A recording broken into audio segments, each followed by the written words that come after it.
Hey, welcome to another Front-End Engineering Explained. This one is, again, a little different. These don't have a specific theme, but so I was working on this like single page little tool just for fun.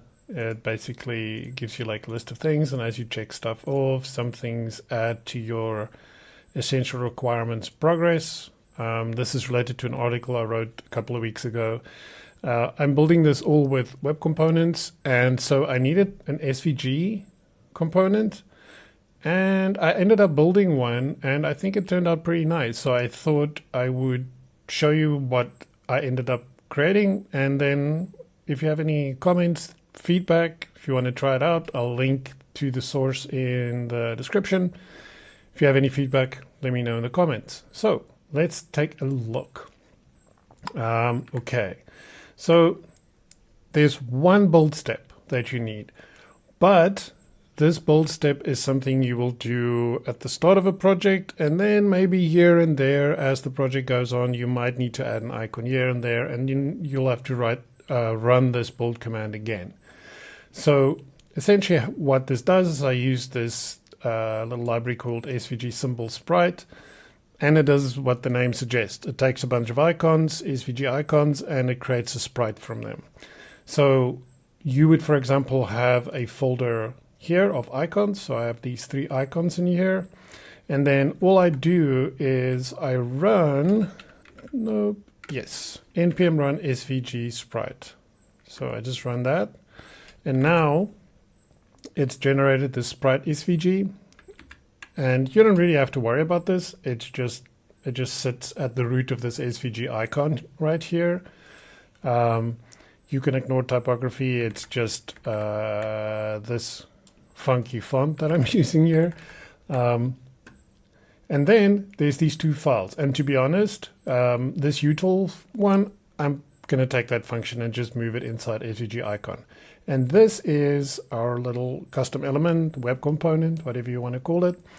So let's see how you would use this. So let's say you have some HTML and you want to add a SVG icon. So, I mean, of course, you can just paste the SVG in here, right? That's totally cool.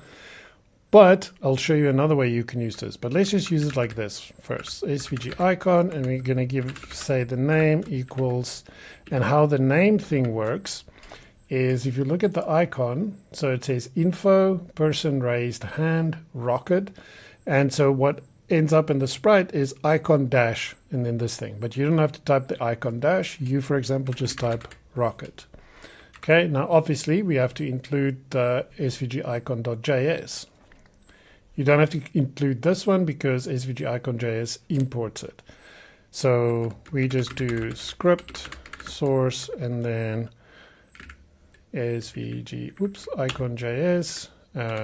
type module, and that's it. So now if we head back over to the browser, we don't see anything. And the reason we don't see anything, the SVG is there, but of course it's the same color as the background because, but because we're injecting an SVG, let me quickly show you again. I might have been a little too fast there. So this is our component, and then here's the SVG that we just stuck in, and you can see this is an SVG. It's, inline SVG, which means we have full control over it. So if we go in here and say SVG fill hot pink, not bot pink, but hot pink. There it is. There's our little icon. And now, of course, you also can add 2 other properties on here for the moment, which is your height and width, much like you would do with a normal SVG, right? So let's say, for example, it's 100, and whoop, we have a hot pink SVG shuttle rocket going there. And of course, because it's there, you can do anything you want to. You can rotate it. Now it's flying the other way. So this is pretty neat, but you can say, well, I could have just stuck an SVG in there and blah, blah, blah. Yes, totally. The other thing you can do, and this is where I needed it, is you can inject one of these dudes from JavaScript without having to go through the complexities of creating an SVG element inside your JavaScript. So let's look at what that will look like. So if we add a script here, and of course I'm doing this all in line just to make it easy and in one file.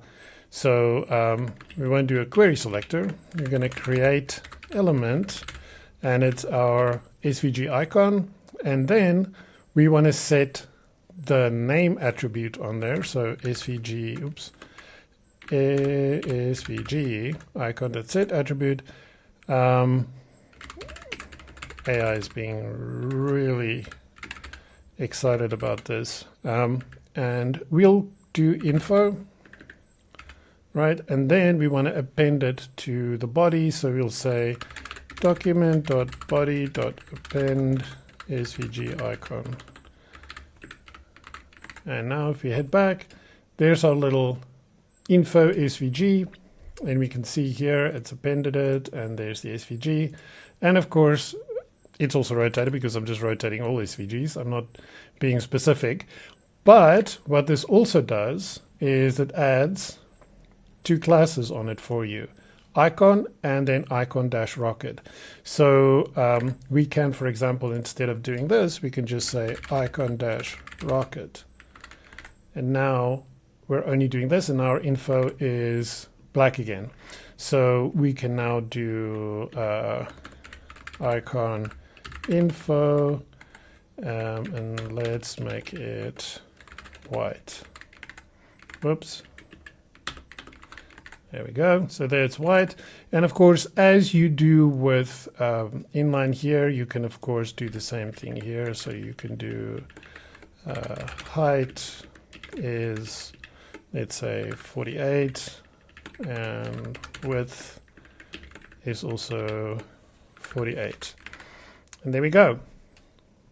So, you know, you can do this through JavaScript. And if you don't, of course, have to do this, like for the most part, you will probably handle the sizing with CSS. So for example, here you would do height 4em and then probably width 4em, something like that. So, you know, you don't really need to set those attributes, but you can. And I'll also show you a neat trick that I use actually inside the custom element itself to add a bunch of attributes without having to type .set attribute over and over again. But so this is the two ways you can use it. You can stick it into your page using JavaScript, and you pretty much need 2 lines of code. Well, 3 to append it, of course. Otherwise, you'll just have it in memory somewhere. Or you can use it like this within a page. This is also kind of nice because, you know, for example, let's look at Rocket. So, you know, if you paste that in here, sometimes it just gets a bit much, especially when, of course, this is what ends up being added to your HTML. So you're going to have the same number of DOM nodes, actually 1 more, but or 2 more, depending on how you look at it. But from a reading perspective, it's kind of nice. It's clean and succinct, and it's, I don't know, I like it. So let's just quickly have a look at, so what SVGIcon util does, the one that I'm going to move into the custom element, is it just exports one function that is getIcon. What that does is if it hasn't loaded the sprite before, then it uses fetch to just get it. And because it's right next to it, it's just sprite.svg. It gets, if that was successful, it gets the text. Then it uses the DOM parser. This is no external library. This is part of the web platform. And using that, it parses the string, which we're saying is SVG plus XML, into a doc. Now we can query for the SVG, and now we have the sprite.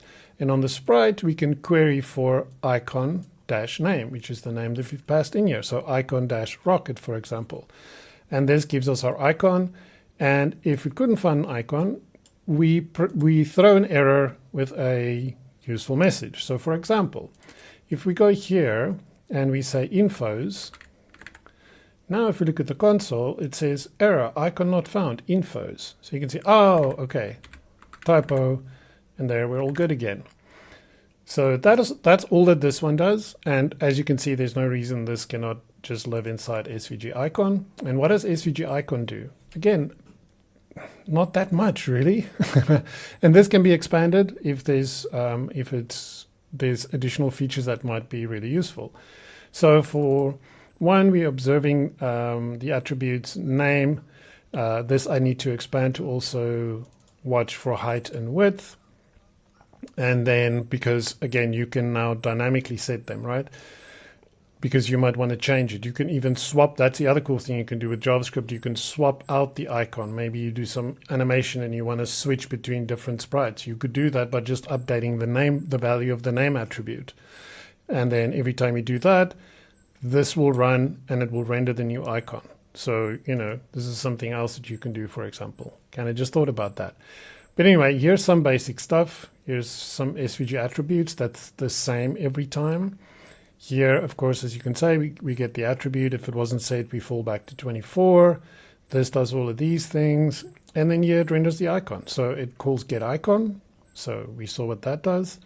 Then it creates an SVG element. It uses the namespace so that it's a real SVG.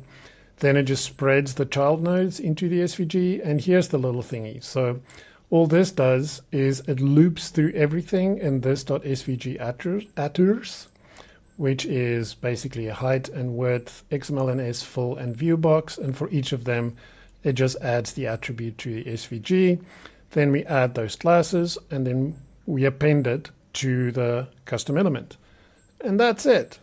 That's it. It's like 48 lines of code. If we add in this little guy over here, then it'll be an additional 18 lines of code. And that's it. And I think there's quite a lot of utility in this. I mean, I've already used it in more than one project now, and I find it really nice and useful. And again, creating the sprite is quick and easy, and it's not something you're going to do every day.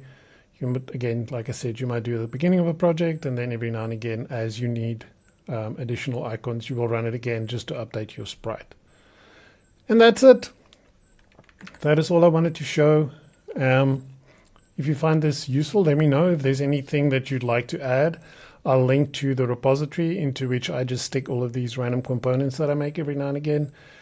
Feel free to raise an issue. Feel free to open a pull request if there's something you feel is missing, can be improved, or whatever the case may be. And yeah, if you like this, give it a thumbs up. If you want to see more content like this and not miss future videos, please subscribe. And until the next one, peace.